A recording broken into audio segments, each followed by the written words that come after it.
Coach, I always like picking your brain. There's a big fight coming up. Thurman, Porter, two top welterweights.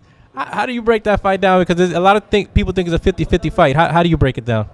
I like Shawn Porter a lot. He's a good kid. I know him very well, him and his dad, and he's a very tough kid. I think his best chance at winning that fight is to really make it an ugly fight. If he stays back, lays back, and tries to box with Thurman, I don't see him having a good night. But I think Shawn's got the toughness and the tenacity to take it to him and make it an ugly fight and possibly pull one off.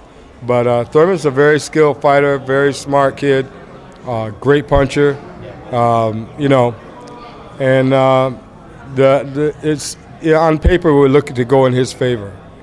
What do you think of Keith overall? Because he's kind of being pointed as a guy that might take over the welterweight division. This is a big fight for him.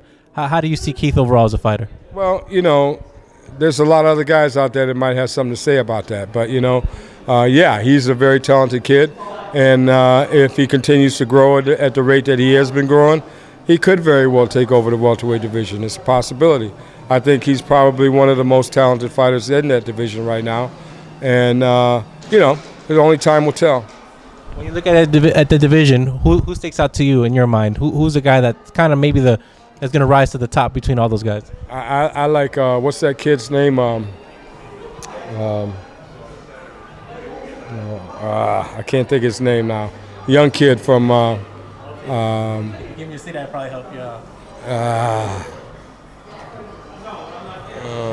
Yeah. Okay. Yeah, thank you. I think he's a talented kid, and I think people haven't seen enough of him yet. But when they get a good look at him and see how he brings it to the table, I think they're going to be impressed.